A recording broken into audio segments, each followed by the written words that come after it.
Right shoulder, hoop. Left, hoop. Forward, hoop. All right, hoop.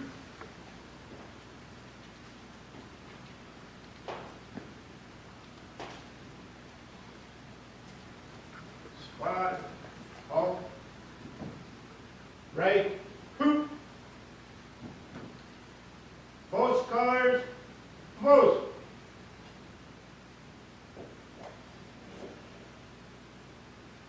Present, hoop. Everybody please recite the Pledge of Allegiance.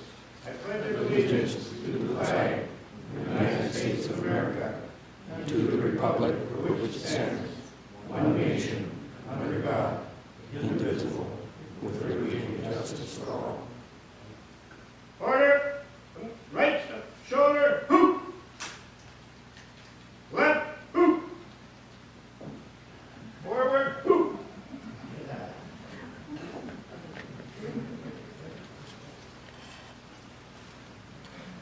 Thank you for being here tonight. Mr. Skurla, James Skurla is here with us, and his wife, I think, has gone out for a moment or two, but she will be back. James Skurla is currently director of the Bureau of Business and Economic Research at the University of Minnesota, Duluth. Jim has over 30 years of work experience in economic development. As director of the BBER, he conducts and supervises grant and contact regional economic and business research.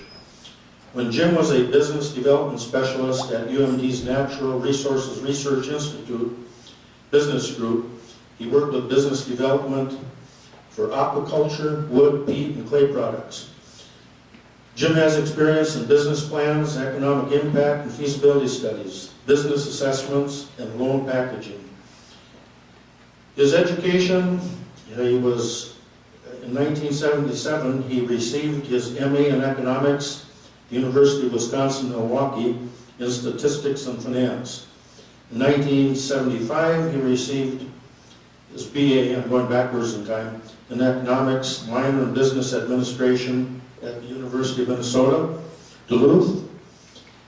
1995, he became a certified financial economic developer with the National Development Council, and 1995, he received an award or certification for leadership in Duluth. And we thank Jim for coming here, and he's going to present the program.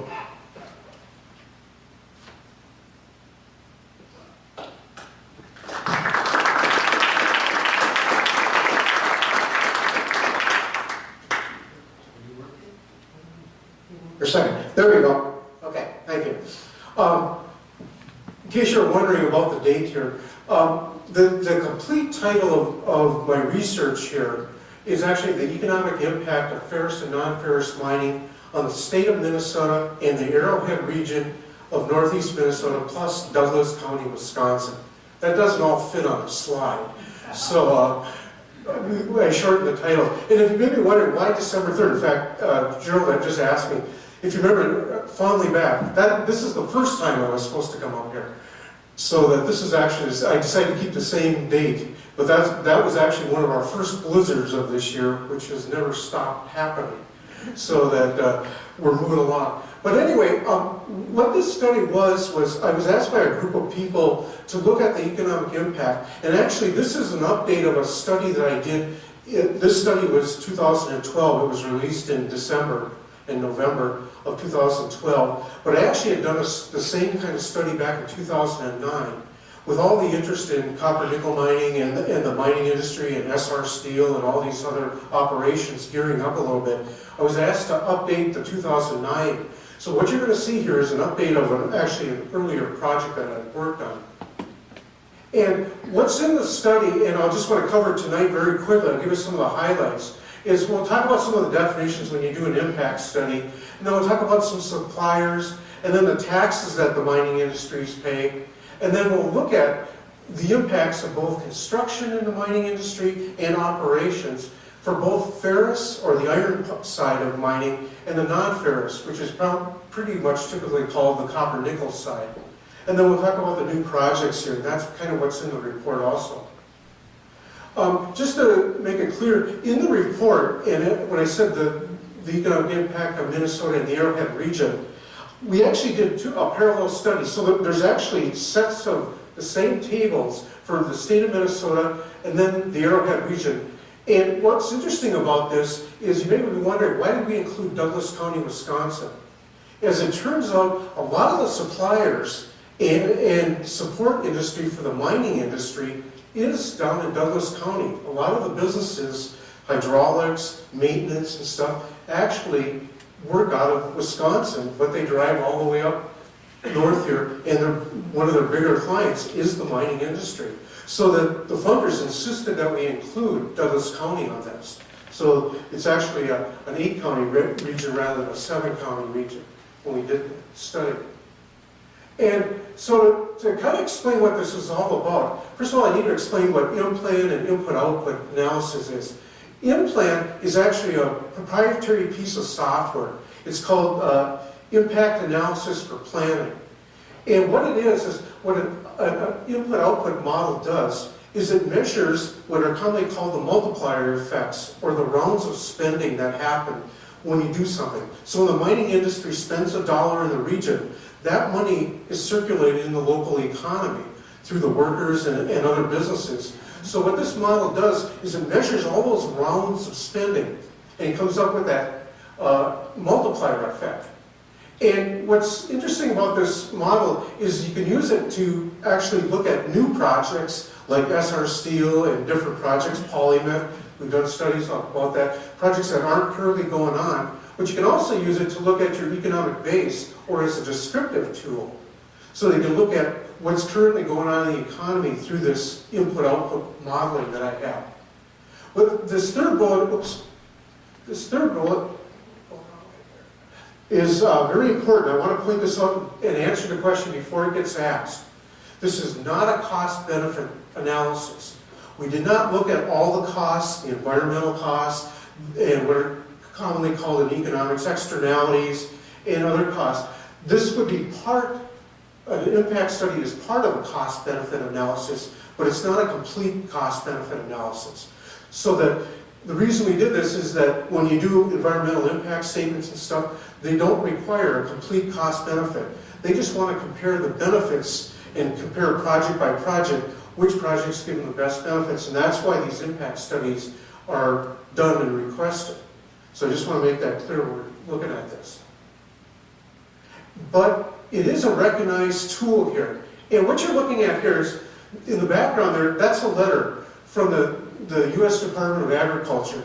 And I pulled out the main paragraph there as it says the USDA considers in-plan to be one of the most credible regional economic models for regional economic impact analysis. The reason that USDA sent this letter out through in-plan, or the company, is that if you remember the stimulus money with Obama, about $700 billion back a few years ago, to get that money, part of your requirements to, or one of the strings that were attached, is that you had to report the economic impact of that stimulus money. So in fact, that thing was actually one of the benefits for my little research bureau, because I got a lot of phone calls going, do you do those kind of things so that we can file that when we file our reports so that we get our money and get the final payments on our grants? So that this was to point out to people that this model is credible and it is used for a long time. It's been around for almost 30 years now. So I just want to point out the modeling that we're doing is readily accepted here. So just to give you a couple more background points about it. What you try to do, the first bullet point is you try to measure the local purchases. What you want to do is you do not want to actually measure what's already going on. What you're trying to do with a true economic impact study is measure the new money coming in. So when a plant comes in or a mining operation, that's considered new money. So that's what you're trying to measure with this. And so that's what a true economic impact analysis is. And then as it mentions there, one of the weaknesses of our model here, the second point here, is that the model just reports jobs. It can be full-time or part-time. It's not necessarily a full-time equivalent or FTE for jobs. I just want to make that very clear. So this is actually, the second bullet point there is actually one of the weaknesses. So when we look at jobs, those could be both part-time and full-time jobs here. But one of the things, that last bullet there, assumptions can be made and changed.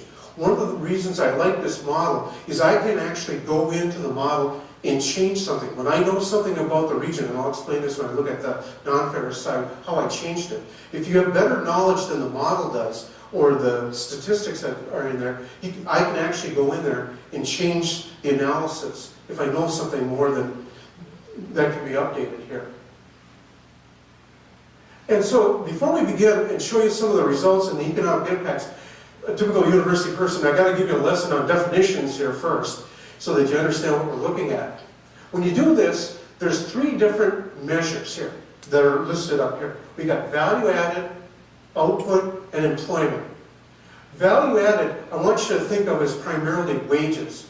As it says up there, it's wages, rents, interest, and profits. But really, just think of it as terms of wages. And that's one of the things we'll look at here. Output is the value of the production, but you can consider it as sales. So sometimes this second output variable that we're going to show you here is just the sales. It's the dollar value of the economic impact. Then that last one is something we've already just talked about, employment. This would be the jobs. And these can be both, again, short-term or full-time jobs here too. And then for each one of those measures, there's different effects. And this is something that people don't always remember when they hear about economic impacts. So that for the different measures there's direct, indirect, and induced. The direct impact is what kind of starts it off. The way I like to describe an economic impact analysis, envision a pond, and you throw a rock into the pond. That rock creates ripples. What an economic impact study does is measure the effect of those ripples. So that in terms of the effects, the direct effect is that rock going into the pond. Like, for example, SR Steel building a plant. That's considered a direct effect. They're bringing new money in and spending money. The indirect effect is what I call the business-to-business part. Because the mining industries are spending money, they have local suppliers who have to buy and hire people, so that would be considered an indirect impact. They're not necessarily a mining company, they could be a supplier to a mining company, for example. Then the last effect is something that a lot of people don't even think about. It's called the induced effect. This is the effect of the workers that work for the mining companies and the suppliers. They in turn spend money locally. So that this is what we mean by a multiplier effect. You add up the direct, indirect, and induced all together. So when they talk about the economic impact, we usually add all 3 of these together. So that it's measuring those ripple effects in the pond here when we're doing this. So those are my definitions that I needed to kind of quickly go through here. And then the other thing that's important is there's 2 different types of impacts that a lot of people don't consider either. One is the construction phase. That when a plant's being built, there's a lot of construction workers and a lot of stuff that happens on site. But those impacts only last as long as the construction does. So if it's a 3-year construction project, those impacts last 3 years. Then what happens secondly then is the operation impacts. They start the company and hire hundreds of workers. So that usually when I do a report, and I did it in this one, is I separate those 2 out. I have a construction impact that lasts a period of time, and I'll show you the results. And then the operations, which go on as long as the mining operation is going on. And just to be in our model here, I used 2010 data. That was the most current data available. And these are in 2012 dollars, just to make that clear. And then what I did when I did this study is I worked closely with 2 mining associations, the Iron Mining Association of Minnesota, and the new non-ferrous group is called Mining Minnesota. And as part of the deal, I actually interviewed 18 mining companies that operate in northeast Minnesota here. And as part of the deal, I could not reveal, or I had to keep confidential, each individual mining operation. So if you do look at my report, you won't see individual company report results, because that was part of the deal. Because as everybody in this room probably realizes, mining is extremely competitive, and they don't share information. So it's actually a big deal to actually interview these people and get releases from, especially corporate headquarters in Cleveland and different places, that they were able to tell me some numbers. And the deal was I had to keep it confidential. So when you see the results, in fact, when I got called by reporters when I first released it, they wanted to know the economic impact of all the individual plants. And I couldn't give them that, because it's a competitive industry, and that was part of the agreement here. But by talking to the 18 companies here, what I decided to do is I put all the information together with my students that worked for me, and we looked at what their plans were. And based on what we saw here, I decided to pick the time period for the construction phase here to be 2012 to 16. And then, as I'll show you in a schematic here, we'll look at a full production in 2016. And a lot of this was hinging on, in fact, I was using PolyMet as one of my benchmarks here for 2016. That's when they were supposed to start operations here, if they get their permitting. Kind of preaching to the choir here, but I actually included this map because I've given this presentation. In fact, last week I was all the way over in Hurley, Wisconsin, and I ended up getting a lot of questions on the mining industry and stuff. But what I was pleased to see is this is the DNR map, and what I was pleased to see is they've already added SR on here and magnetations on their official maps here in mining resources over by Chisholm. So that they've added these new operations in here already. Even though SR is not done, it's actually on the official Minnesota DNR map here. So that, again, here's the Iron Range and the inserts down here. But I don't want to spend a lot of time on that because you already know all that. And I apologize, this is really small, but if you get the full report, this is my schematic, and let me just walk you through this real quickly.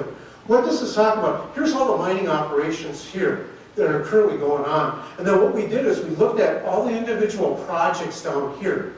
And I was able to actually, if you notice, I've got some information on, if you can read it, I've got SR Steel, Magnetation, Mining Resources, and a couple other ones here.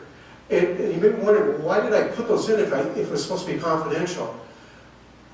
The rule of thumb is if it's public information, so what I did with my students is we looked for any video on YouTube, any press release we could find, and as long as the information was made public, and a lot of companies were basically bragging about their progress and stuff, as long as it was out in the press, we could release this information so you can see the timing of some of these things.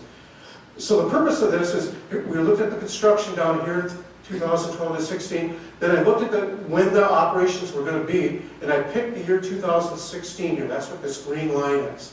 That's going to be my when I'm looking at the economic impacts here that I'll show you. That's kind of the way I did it. But before I show you the results, the other question I get asked a lot is, how important is mining and forestry to the regional economy here up in northeast Minnesota?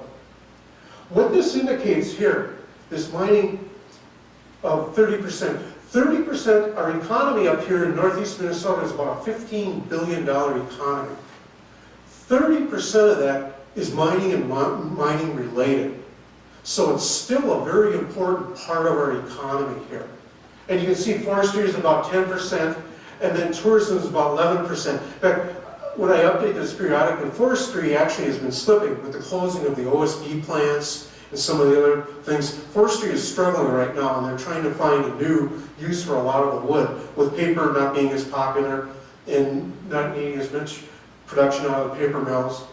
As you know, SAP is actually creating different kinds of products down in Cloquet now, trying to get away from just paper products and looking at other things that they can do with their resource here. And then the others are all 49%. I will say, I call this my natural resource slide. I focused on that and didn't break down the 49%. But most of that, or a big chunk of that, is actually healthcare, just for your information. So that, I call this my natural resource. You can see the importance of mining. And even though we've done a lot of different things, mining is still very important to northeast Minnesota.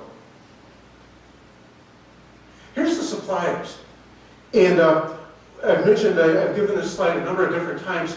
What struck me when I put this together, if you notice here, energies, when they produce a ton of steel in the iron ore or taconite industry here, This is looking at their costs, what they have by percentages here, by different pie slices here. One of their biggest costs is energy. Minnesota Power would be a much smaller electric company if it wasn't for the mining industry. They've admitted that to me many times. They would probably be half the size they are. They'd be a smaller cooperative, actually, without the mining industry. So anytime the mining industry hiccups, Minnesota Power hiccups, because it's a very important, so 40% of their costs, so that the mining industry here is a big user of things. And the other one that you can kind of see very at the bottom, quoted if you can't read that, 11.92 there, that's transportation, truck and rail. Almost 12% of their costs is moving those rocks around, both the finished products and different products. Then you can see the other breakdowns here, wholesale trade and stuff. But the point here is transportation and energy is about 50% of the cost of production right now. Mining support employees less management. The regular employee 9.8%, over 8%. Is that employees? No, that's actually the consultants that they hire. Where are the employees? Not including them. This is the suppliers to the industry. This is not. I'm sorry. Yeah. I was puzzled by your question there for a second. Yep. So I just wanted to kind of give you a quick snapshot of where their cost is in the mining industry right now. In this. Here's the other big topic. And Tom Runkavina can maybe speak on this too in the future. When this was done, this was the Ferrous Mining and Taconite Industry from the Department of Revenue's official publications. This is what the mining industry had to pay in taxes that were payable in 2011, taxes in 2010. So this is for 2010 production that they had to pay in 2011. And as everybody probably realizes, they pay a lot of taxes. Almost $152 million in taxes that were payable in 2011 for 2010 production here. That includes the royalties for the ore. Yep. There you can see there's occupation stuff. There's the royalties here. Yep. So that this is the breakdown. And the reason I kept this slide in the presentation is I know that the legislature. In fact, I heard that there might be some other mining people in the audience here, that this is what they're talking about for what are we going to do for the non-ferrous side? Are we going to have the same kind of tax structure for those people? And that's what's currently going on at the state legislature right now, is a discussion on the non-ferrous side. What kind of structure should we have? But royalties are always considered taxes. Yeah. And I should say too that as a university employee here, the trust line, the University of Minnesota does benefit a lot from the production taxes. In fact, there's actually mining scholarships that are given to students that don't necessarily have to go do anything with mining. That they're the University of Minnesota scholarships that I know Tom's been very instrumental in and stuff too, so that there's a lot of benefit that is spread around. And a lot of school districts benefit and stuff. But it's a lot of money. And this is just 1 year. And this fluctuates up a little bit. It went back up. This was actually one of the lower years in the recent past year. It's actually gone up a little bit more. Okay, let's start showing you the impacts here. And so that here's those variables again, value added, output, and employment. That's why I had to define them. So you can see my construction period there is 12 to 16. And what I did is I talked to the companies. I said, if your plans go ahead the way you're planning on it, what do you think you would do? And what it showed is that right here in the Ferrous, this is $1.4 billion in construction on the range. The majority of this number is SR Steel over on the Nashwauk side of the range. But there's a lot of construction. In fact, one of the things that a lot of people, especially from not on the range, don't realize is that the taconite industry and mining in general is a high maintenance, high cost of production operation. It takes a lot of work to maintain operations and do tailing ponds and stuff. They spend a lot of money on different things, and that's what a lot of this is, to open up different ore bodies and stuff. So you can see it kind of fluctuate. So what this number is, this is the total impact. So this is the direct, indirect, and induced added together. And you can see how SR Steel, and I'll admit that, as you've been following, I'm sure in the paper, SR Steel has slowed down their construction because they need one more piece of financing, because they expanded their permitting from 4 million tons annually. They wanted to get permitted for 7, and they needed to get more bank financing to expand that. And that's the last piece of the puzzle, or the last chunk of financing that they're lacking right now. And they're still trying to finalize that last group. But they've already spent about $1.1 billion on that site here. And that's what a lot of this money is here. So that this employment, these are primarily construction workers and anybody that works on the cement plants and stuff. And when I actually got a tour with General Manager Kevin Kangas a few years ago, about a year and a half ago, and I couldn't believe how many cement trucks. In fact, Seppi Concrete out of Virginia actually set up a concrete plant on site, and they must have had 10 or 20 trucks of just concrete pouring all these different buildings over there. Because you wonder, what are they spending their money on? It's concrete and steel and a lot of infrastructure. They had to lay a lot of track, a lot of spurs that went into the operation off the main lines. So that there's a lot of, these are primarily construction workers and people that support the construction industry here. So this is the ferrous side. Compare this now to the non-ferrous side. If you notice, the first thing you'll notice is the numbers are a lot smaller. These are million. So it's about the output here. If you look at 2014, you notice 12 and 13, there's no major construction in non-ferrous, no permitting has been done. We were thinking that, again, what's going to drive this is Polymer, if they got their permits in 14. I remember I did this study a while back. So that they're right in that final stage. They still could they could make this goal yet and start production if they get their permits and everything clears. They're going to kick off their things here. And so you can see the employment here. But this would be other projects that are going on in the non-ferrous side. A lot of this is drilling and building buildings and on-site and different operations here. So it's a lot smaller, but it's very important.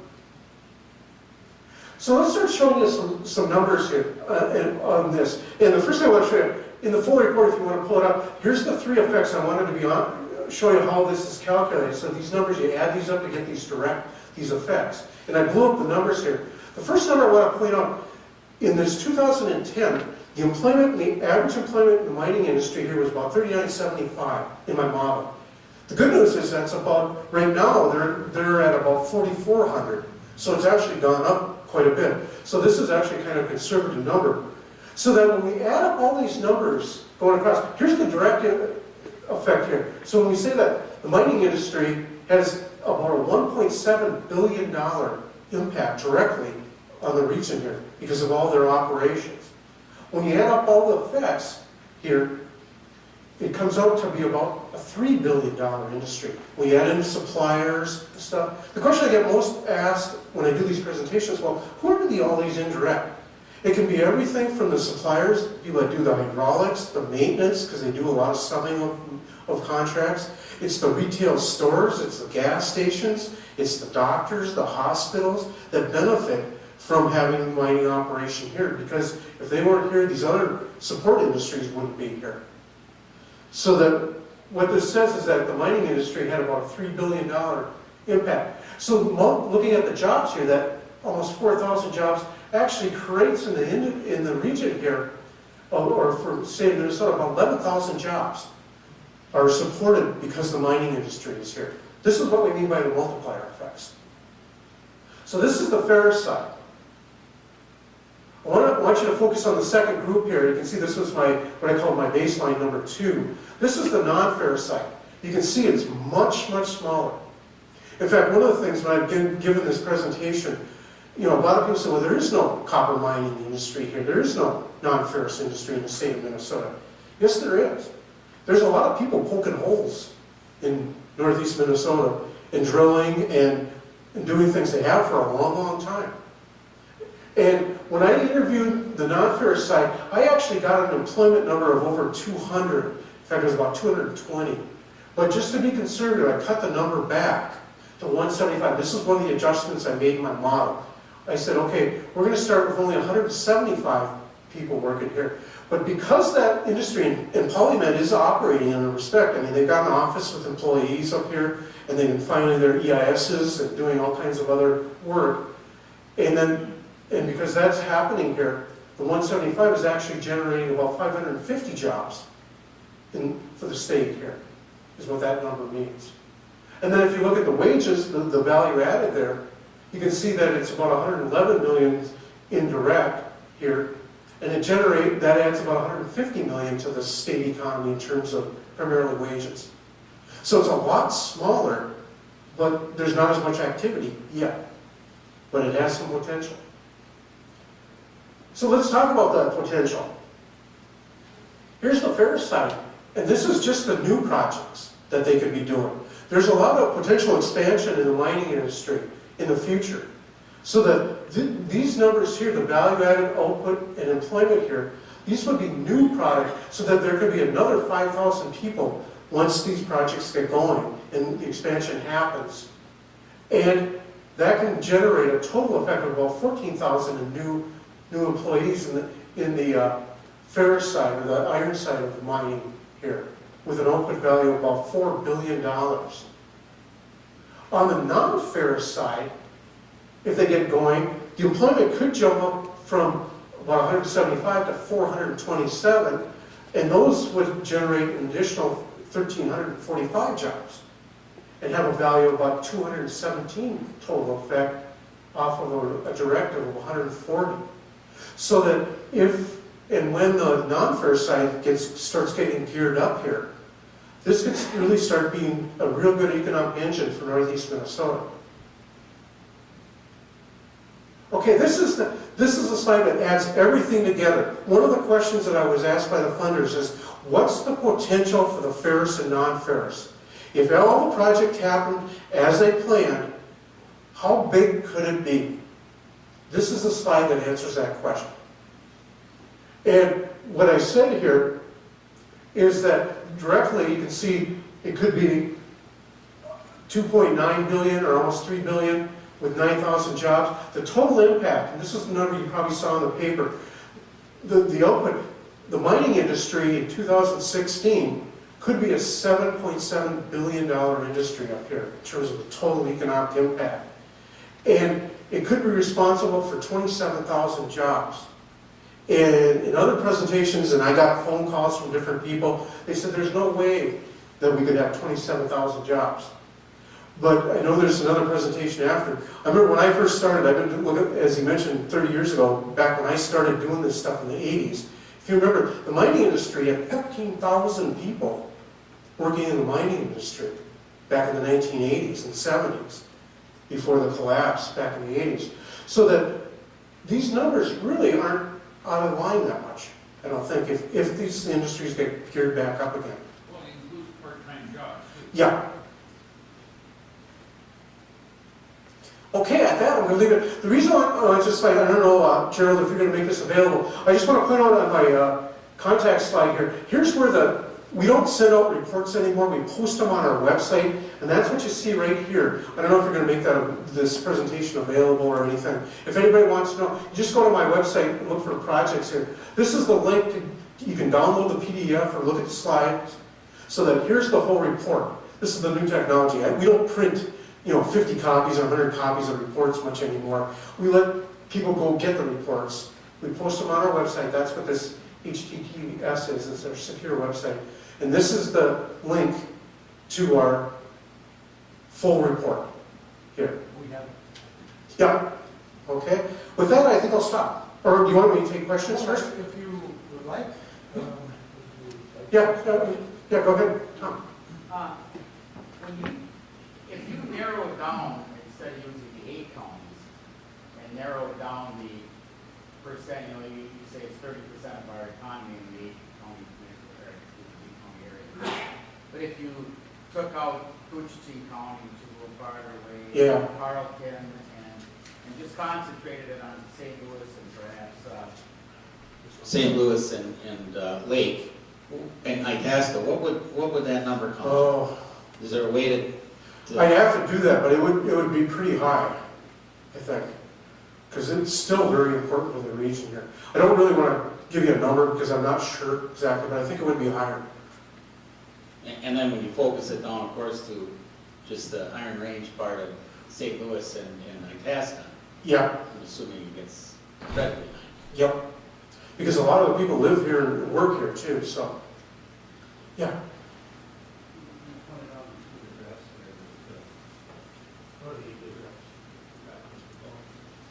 You pointed out in two of the graphs that comparing ferrous and non-ferrous, the direct and indirect induced and total costs,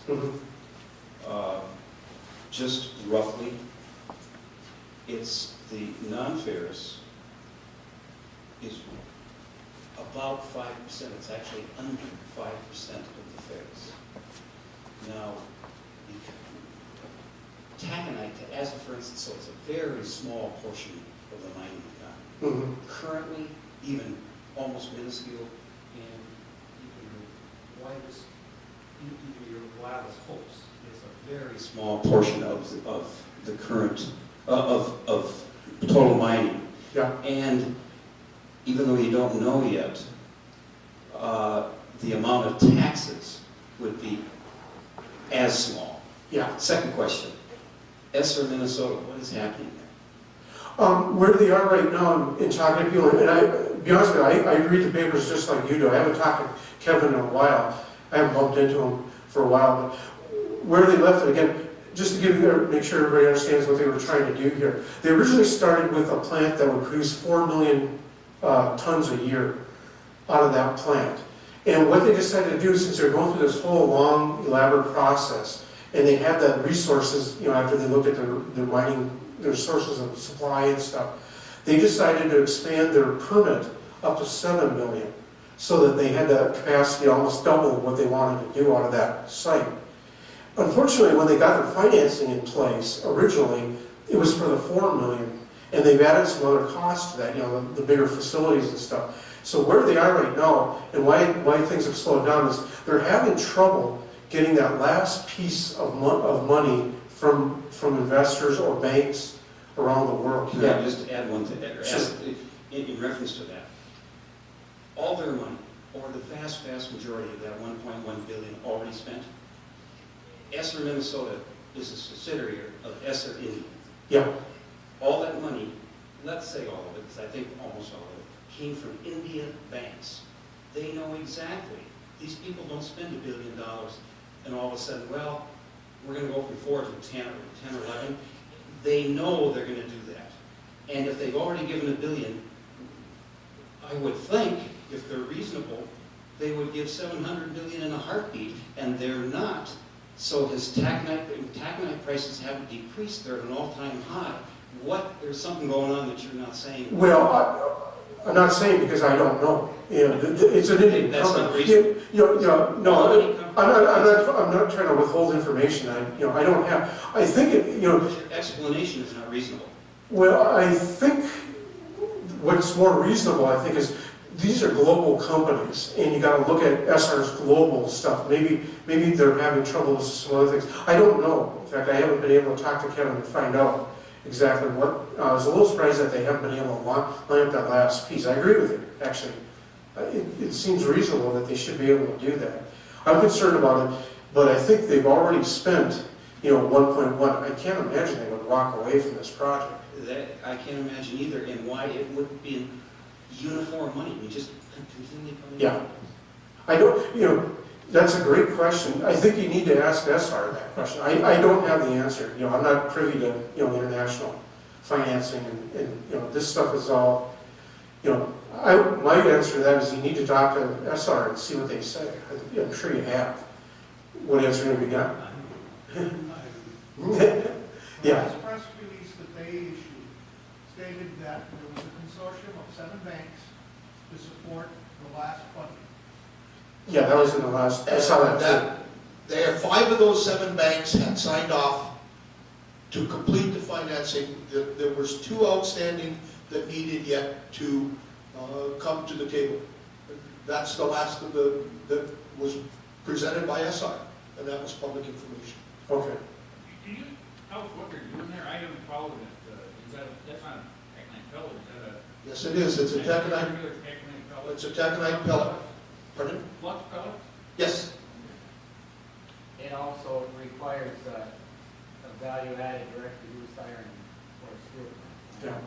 Oh. That part is not to be built with this original Yeah, that was amount of money. This is purely a pellet plant to start with. They have the ability to add a DRI facility and then to make steel slabs, as the original Minnesota Steel plant had planned to. But presently, it's purely a pellet facility to provide pellets to Algoma Steel in Sault Ste. Marie, Ontario, and to others in the open marketplace. Are there any other questions? Yes, we do. I'll bring this back to the